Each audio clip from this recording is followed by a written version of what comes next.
We're making this little clip to show you how to get the treadmill to go ahead and go back to zero elevation after you do an automatic calibration.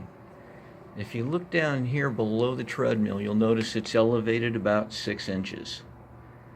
So what we've done is we basically connected the Max 1 stress system back to the treadmill. Okay. Remember, while you're calibrating, you do not have that connected. Now here's the screen for the Max 1. We've simply put a simulator on it to give us a nice ECG signal.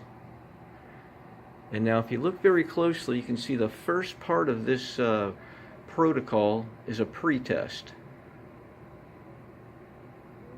And you'll notice right here, there's the pre-test button, the upper left-hand button.